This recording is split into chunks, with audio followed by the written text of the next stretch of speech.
스바냐서. 스바냐는 남유다 왕국 말기에 살았던 선지자입니다. 그때는 요시야 왕이 유다 땅의 진정한 개혁을 시도하던 때로서 그는 우상들을 제거하고 성전을 이스라엘 하나님만을 예배하기 위한 장소로 회복하려고 했습니다. 그러나 이스라엘은 너무 멀리 가버렸습니다. 우상 숭배가 백성들의 삶에 너무 깊이 자리 잡았던 것이죠. 그리고 교만해진 요시야 왕은 결국 비참하게 전사하고 맙니다. 예루살렘과 바벨론이 피할 수 없는 전투를 치르게 하고 말이죠. 스바냐는요, 이 모든 일이 일어날 것을 예견하고 있었습니다. 그래서 수년 동안 예루살렘의 지도자들에게 경고했죠. 이 짧은 책은 그의 예언을 요약한 짧은 시 모음집으로서 크게 세 부분으로 구성되어 있습니다. 첫 번째 부분은 유다와 예루살렘에 임할 여호와의 심판의 날에 초점을 맞춥니다. 두 번째 부분은 열방과 예루살렘에 또다시 임할 여호와의 심판의 날에 대해, 그리고 세 번째 부분은 하나님의 심판 넘어 여전히 남아있는 열방과 예루살렘의 소망에 관해 이야기합니다. 첫 번째 부분은 창세기 1장을 뒤엎는 충격적인 내용으로 시작합니다.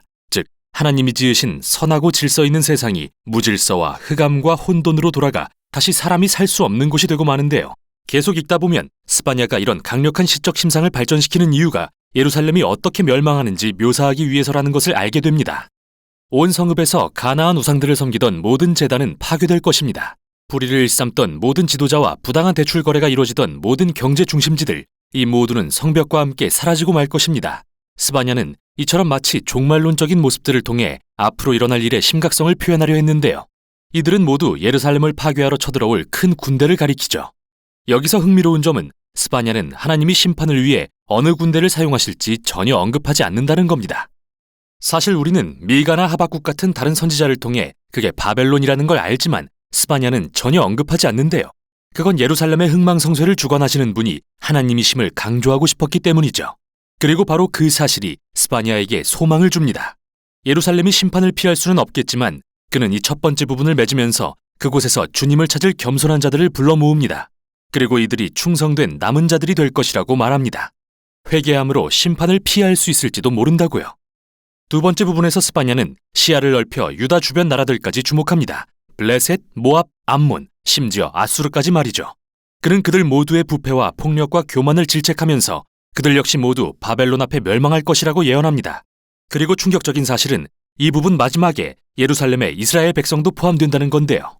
이스라엘 지도자들과 선지자들, 그리고 제사장들이 너무나 부패하고 폭력적이며 하나님으로부터 멀어져 있어서 하나님은 그들을 더 이상 그분의 백성으로 여기지 않으시죠. 그 후 이 부분은 하나님의 마지막 결정으로 끝이 나는데요.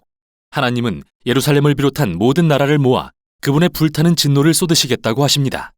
하나님의 공의는 이렇게 소멸하는 불이 되어 온 땅의 악을 삼킬 것입니다. 정말 강렬한 표현이죠. 그렇기에 이 책의 마지막 부분으로 이어지는 다음 구절은 정말 놀라운데요. 우리는 여기서 하나님의 심판에 타는 불이 사람들을 멸망시키기 위한 게 아니라 오히려 열방을 정결하게 하시기 위한 것임을 발견하게 됩니다. 예루살렘까지도 말이죠. 마지막 부분은 하나님께서 반역하는 나라들을 치유하고 변화시켜서 한 가족이 되게 하시겠다는 말씀으로 시작합니다. 정결하게 된 그들은 악으로부터 돌이켜 여호와의 이름을 부를 것입니다. 이 모습들은 하나님께서 아브라함에게 하신 약속의 성취를 암시합니다. 창세기 12장에서 모든 민족이 그로 인해 복을 얻을 것이라 하신 약속 말이죠. 예루살렘도 포함해서요. 이 책의 결말은 모든 민족 가운데서 예루살렘이 회복되는 것에 초점을 맞춥니다. 하나님은 회복된 이 도성에서 하나님의 자비로 인해 낮아지고 변화된 신실한 남은 자들과 함께 거하시며 그들에게 노래하며 기뻐하라고 하십니다. 이어서 스바냐는 놀랍게도 하나님도 노래하고 싶어 하시는 시인이라고 묘사합니다. 너의 가운데에 계시며 너로 말미암아 즐거이 노래하며 기뻐하시리라 라고 말이죠. 이 책의 마지막 시는 하나님께서 버림받고 가난하며 상처 입은 자들을 그분의 가족으로 불러 높은 자리에 앉히시는 매우 인상적인 모습으로 마무리됩니다. 이 책은 이렇게 끝이 납니다. 스바냐서, 이 짧은 책은 모든 선지서들이 말하는 하나님의 공의와 사랑을 매우 강렬한 모습으로 표현하고 있습니다. 하나님의 공의는 이 세상을 인간의 악과 폭력의 공포로부터 보호하고 구하시려는 그분의 열정과 관련이 있는데요. 하나님은 인간이 서로에게 그리고 그분의 세상에 행하는 끔찍한 일들을 용납하지 않으십니다. 하지만 심판으로서 이 세상을 회복시키고 사람들이 안전과 평화 가운데 번성할 수 있게 하시는 것은 바로 그분의 사랑 때문이죠. 그래서 스바냐는 공의와 사랑이라는 하나님의 성품의 두 측면을 모두 붙들도록 우리를 이끕니다.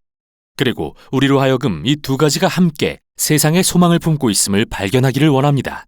이것이 바로 스바냐서가 전하는 내용입니다.